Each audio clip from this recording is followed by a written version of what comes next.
উসমান খানের রাজকীয় সেঞ্চুরিতে ২১৯ রানের বড় পুঁজি পায় চিটাগং কিংস। জবাবে ব্যাট করতে নেমে শরীফুল ইসলামের প্রথম ওভারেই উইকেট হারায় দুর্বার রাজশাহী। উসমানের ক্যাচে উইকেট হারান সাব্বির হোসেন। স্পিনার আরাফাত সানি তোলেন বিজয়ের উইকেট। ৯ বল থেকে ৮ রান করেন তিনি। রাজশাহীর হয়ে মারকুটে ব্যাটিং দেখাতে থাকেন মোহাম্মদ হারিস, তবে তিনিও দলকে বেশি দূর এগিয়ে নিয়ে যেতে পারেননি। ১৫ বল থেকে ২, ৪ ও ৩ ছক্কায় ৩২ রান করে বিদায় ঘটে হারিসের। আরাফাত সানির দ্বিতীয় শিকারে পরিণত হন আকবর আলী। ১২ বল থেকে ১৮ রান করেন তিনি। আলিসাল ইসলামের বলে উইকেট হারানোর আগে ইয়াসির রাব্বি করেন ১৬ রান। এরপর শরীফুল তোলেন রায়ান বার্লের উইকেট। ৯৬ রানের মধ্যে ৬টা উইকেট হারিয়ে ফেলে রাজশাহী। সেখান থেকে তারা আর ঘুরে দাঁড়াতে পারেনি। দুর্দান্ত একটা জয় নিয়ে মাঠ ছাড়ে চিটাগং কিংস। শুক্রবার বিপিএলে দিনের প্রথম ম্যাচে চিটাগং কিংস বনাম দুর্বার রাজশাহীর লড়াই। টস জিতে আগে বোলিংয়ের সিদ্ধান্ত নেয় রাজশাহী। আগের ম্যাচে ৭ উইকেট শিকার করা তাসকিন আহমেদ দলটার হয়ে প্রথম উইকেট তোলেন।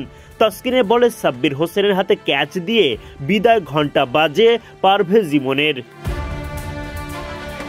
দলীয় মাত্র ১ রানের সময় প্রথম উইকেট হারালে শক্ত প্রতিরোধ গড়ে তোলেন চিটাগংয়ের ২ বিদেশি উসমান খান ও গ্রাহাম ক্লার্ক।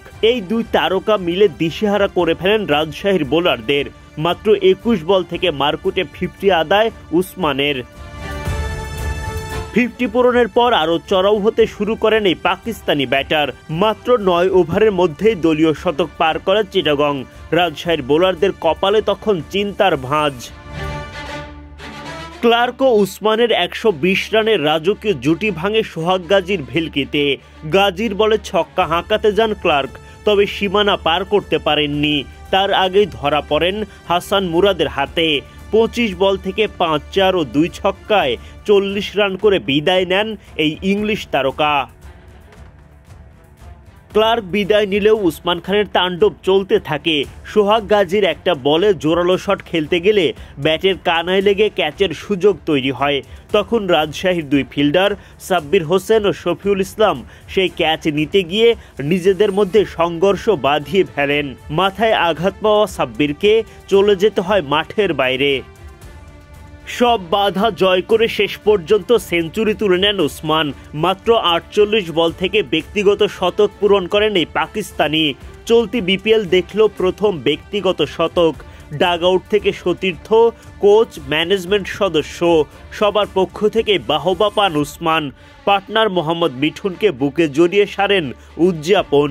উসমানের এমন ব্যাটিংয়ের দিনে অনায়াসে রানের পাহাড় গড়ে চিটাগং কিংস।